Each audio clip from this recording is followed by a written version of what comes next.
Ini salah satu cara saya dalam menggunakan metode pembenihan ya. Saya gunakan plastik-plastik polybag kecil-kecil seperti ini. Seperti ini sahabat semua. Ini sudah saya sortir ya. Saya sortir itu di sana.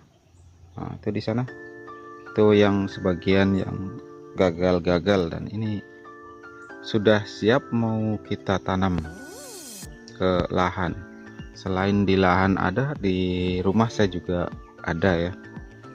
Dan ini yang di sini, ini metodenya adalah masih sama seperti yang di atas, hanya saja dia tidak menggunakan polybag atau langsung tanah langsung. Ini pun saya baru mencoba ya. Jadi ya seperti itu. Dan bakal-bakalnya sudah mulai terlihat. Ini usianya baru sekitar 3 hari setelah tabur ya, belum mulai berkecambah.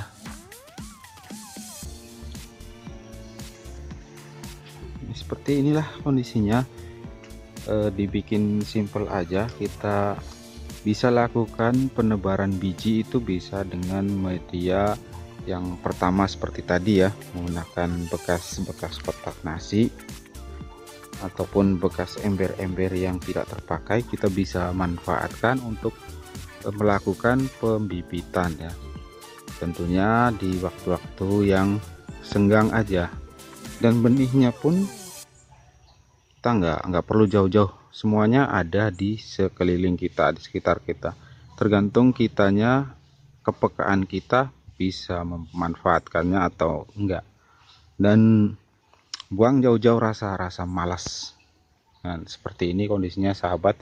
Ini tanahnya, ini kalau menurut saya pembenihan secara ribet ya.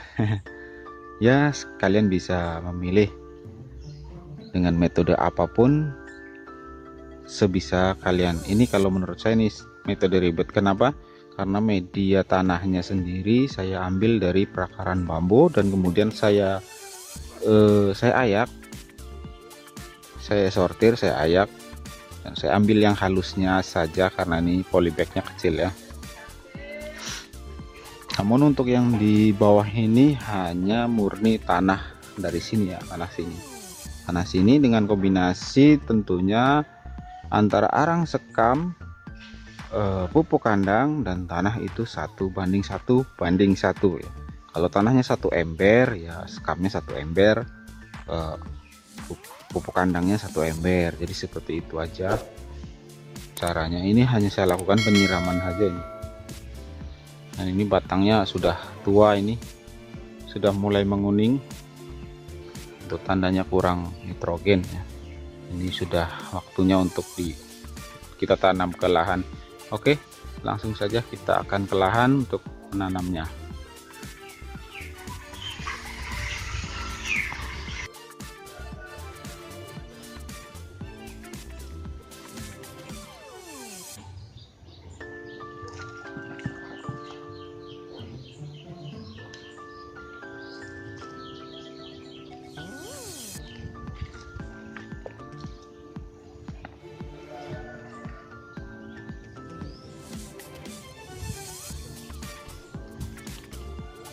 Kita bisa memilih benih yang bagus-bagus saja yang kita bakal tanamkan nanti ya, bakal pindah tanamkan, karena ini mempengaruhi mutu dan kualitas nanti pada saat produksi dan ketahanan tanaman itu sendiri terhadap serangan-serangan hama ataupun penyakit ya.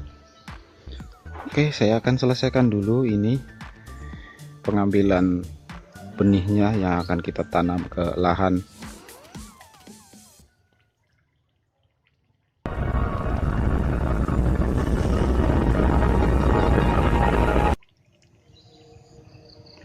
Halo, assalamualaikum warahmatullahi wabarakatuh. Salam dari Hobi Kultur, salam satu hobi.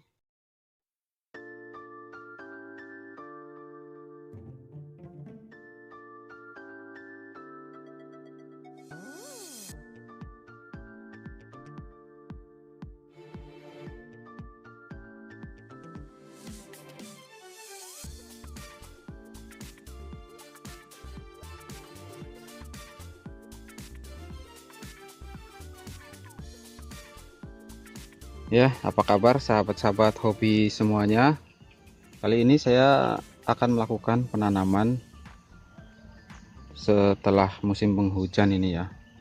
Namun intensitas hujan di sini masih cukup tinggi, masih sangat tinggi, dan biasanya hujan itu terjadi di malam hari dan intensitasnya masih sampai 5 sampai 7 jam. Ini tanahnya juga masih basah, namun saya akan melakukan penanaman karena di sini tanahnya sangat bagus sekali, tanahnya gembur. Ini alhamdulillah saya dapat rezeki. Jadi untuk awalnya 2 petak ini diamanahkan kepada saya, silakan untuk dikelola. Dan kali ini saya akan melakukan penanaman cabai di sini. Dan kemudian si yang punya ini memberikan lagi 1 petak lagi yang di sana, dan itu baru saya garap kemarin ya. Tuh, makanya saya mohon maaf sekali baru kali ini saya bisa update karena ya lumayan kesibukan, karena dari kemarin saya melakukan penanaman itu tanpa olah lahan, dan kali ini saya akan mencoba dengan metode pengolahan lahan secara sederhana. Dan ini rumputnya pun maksudnya nggak saya basmi ya, nggak saya herbisidakan, karena rumputnya ini saya akan pergunakan sebagai pupuk alami, pupuk dasaran. Dan seperti yang kalian lihat di sini adalah saya menggunakan pupuk dasaran berupa kohe ayam ya.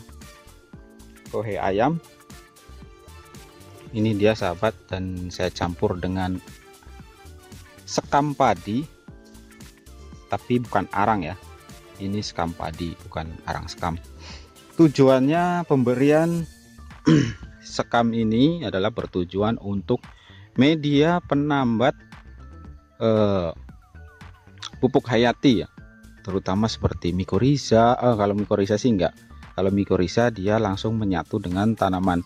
Jadi ini sebagai penambat agen hayati nantinya seperti trichoderma dan lain sebagainya ya. Karena nanti ini seiring berjalannya waktu tanaman itu tumbuh, maka akan dilakukan penimbunan, dan ini nanti akan menjadi pupuk organik sendiri. Metode yang saya terapkan di sini, saya menggunakan bedengan sekitar 10 cm. Tujuannya adalah mempertemukan antara topsoil dengan topsoil. Jadi tanah yang subur itu berada di permukaan sampai 10 cm ke bawah. Saya ambil yang 10 cm itu, saya pertemukan lagi ke tanah yang topsoil. Jadi topsoil ketemu topsoil. Intinya di sini kalau menurut saya, kalau tanah seperti ini, kalau kalian sulit mencari pupuk kandang, atau mungkin budgetnya nggak ada, atau mungkin nggak mau ribet, saya sarankan untuk menggunakan sekam. Sekam padi ini bisa berfungsi sebagai pori-pori tanaman atau sirkulasi, nantinya akan menjadi lebih baik di dalam tanah. Nggak apa-apa kalau memang nggak ada pupuk kandang juga nggak apa-apa, tapi sebisa mungkin kita kasih dengan sekam padi, atau lebih bagus lagi kita menggunakan pupuk dasaran berupa pupuk kandang ya.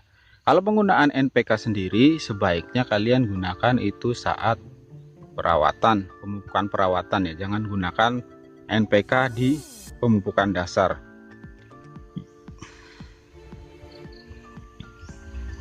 Tujuan daripada pemberian pupuk kandang itu sendiri adalah untuk mempertahankan kesuburan tanah. Penggunaan NPK sebaiknya kalian itu harus bijak, karena NPK sendiri tidak bagus untuk kelangsungan tanah itu sendiri. Makanya saya menggunakan pupuk kandang. Dan seperti yang di sini nih, ini kemarin kalau nggak salah ini kohe kambing. Namun kekurangan dari kohe kambing sendiri adalah dia memiliki benih rumput. Jadi rumput-rumput itu akan lebih subur, lebih cepat tumbuh ya. Ya seperti itu. Karena mungkin ada sebagian benih rumput yang termakan oleh si kambing ini kemudian tidak bisa dicerna dan dikeluarkan lagi, akhirnya jadi seperti itu. Dan karena kita gunakan pupuk kambing, namun nggak apa-apa ya, itu bisa kita siangi. Oke, langsung saja, nggak perlu berlama-lama. Bagaimana cara penanamannya? Baik sahabatku, ini dia benih saya gunakan plastik kecil-kecil seperti ini. Ada juga yang pakai gelas plastik, dan macam-macam ya metode-metode yang saya pakai mencoba untuk melakukan pembenihan. Dan kali ini saya lupa sahabatku membawa furadan. Sebenarnya fungsi furadan sendiri sangat penting sekali ya. Furadan adalah kandungannya itu karbofuran.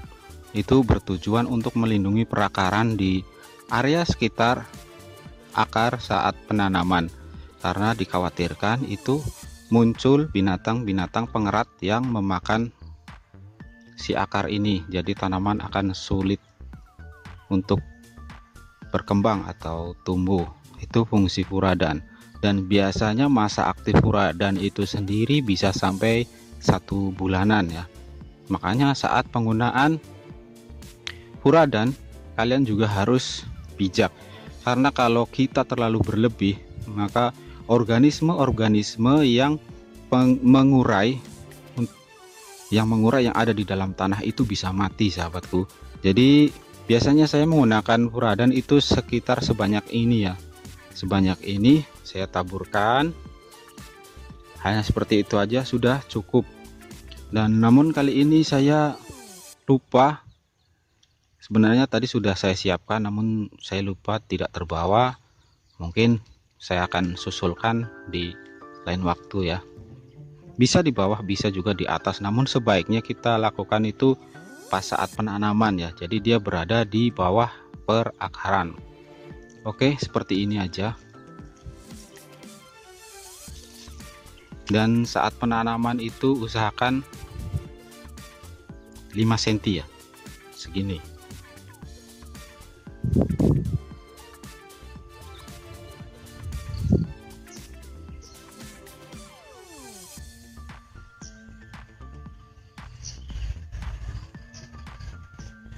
Bismillah. Jangan lupa berdoa sebelum melakukan penanaman. Berdoa menurut percayaan dan agama kalian masing-masing ya. Ya, cukup segini, cukup begini aja, dan sangat simpel sekali. Kalian bisa menanamnya dimanapun, meskipun kalian nggak punya lahan atau mungkin tanah yang luas. Nggak perlu tanah luas, kalian bisa melakukan penanaman di pot-pot menggunakan plastik atau polybag menggunakan karung beras. Kalian bisa taruh di depan rumah, di pekarangan rumah, di samping rumah, bahkan mungkin di atap pun bisa. Metodenya kita bisa menggunakan sistem wick atau sistem sumbu untuk melakukan pengairannya, dan kalian tidak perlu repot-repot menyiram setiap hari. Cukup mungkin hanya 1 minggu sekali atau mungkin 4 hari sekali ya. Bisa dilakukan seperti itu, dan manfaatnya bisa kalian rasakan nanti ya. Oke, baik. Saya akan teruskan penanamannya ini sahabat, masih banyak. Ya, kali ini saya membawa furadan ya, karena tadi pagi saya lupa untuk membawa furadan. Jadi seperti ini bentuknya. Saya beli segini itu 5.000, sekitar mungkin 1/4 kilo mungkin ya. Dan cara pengaplikasian furadan sendiri pas saat melakukan penanaman ya, kita cukup sejimpit ini saja. Nah, kita taburkan di area yang mau kita tanam, dan kita letakkan hanya seperti ini.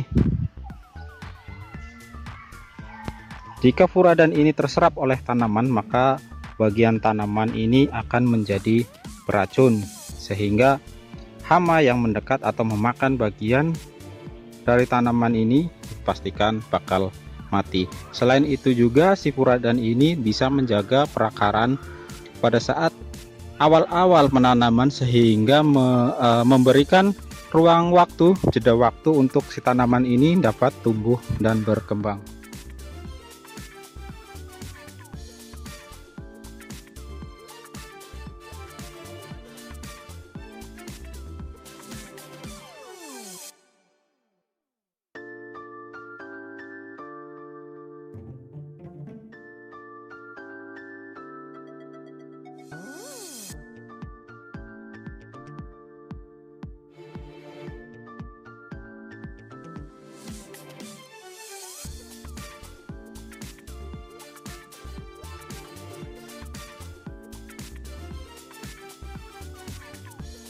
Baik, saya akan selesaikan terlebih dahulu penanamannya ya, karena ini tinggal sedikit lagi, tinggal 4 bedeng ini saja yang belum saya lakukan. Saya lanjut kembali sore dan sekarang hari sudah sepertinya sebentar lagi mau turun hujan. Ini udah sangat mendung sekali dan saya harus segera menyelesaikannya. Untuk lokasi lahan sendiri, saya berada di sekitaran lokawisata daerah ya. Ini namanya Telaga Silating.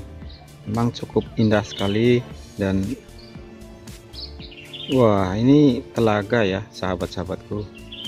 Hanya saja airnya itu kalau untuk di daerah sini nih, di lahan sini memang nggak ada ya, nggak ada irigasinya. Jadi saya harus melakukan penyiraman secara manual, yaitu kita akan ambil airnya dari sana nanti ke sini. Tapi ya nggak apa-apa, segala sesuatunya memang butuh perjuangan, dan jangan pernah menyerah ataupun berputus asa. Oke, mungkin demikian sajalah sahabat hobi semuanya. Tetap semangat selalu ya, apapun bisa kita jadikan peluang asalkan kita jeli dan mau berusaha. Yang penting jangan malas aja. Mungkin ya, ini akan menjadi referensi buat kalian yang ingin mencoba melakukan pembudidayaan di tanaman cabai, dan bagaimana cara perawatan dan pemupukan yang baik dan benar. Apalagi di kondisi sekarang ini ya, harga pupuk seperti jenis NPK, pupuk-pupuk sintetis itu sekarang melonjak mahal. Dan kali ini di sini saya akan mencoba penerapan dalam melakukan pemupukan dengan metode-metode alternatif yang bisa menggantikan pupuk-pupuk NPK sintetis ya, walaupun kita nggak 100%, namun setidaknya kita bisa menghemat biaya produksi saat melakukan pembudidayaan tanaman cabai. Sekian dulu akhir kata dari Hobi Kultur. Tetap semangat selalu, jayalah terus petani-petani Indonesia, petani-petani di mana aja, di luar negeri, di Malaysia ataupun di Brunei atau di mana saja. Tetap semangat, dan kita coba mencari upaya-upaya alternatif dan kita share, dan semoga menjadi inspirasi buat yang lain. Akhir kata, assalamualaikum warahmatullahi wabarakatuh. Salam Hobi Kultur.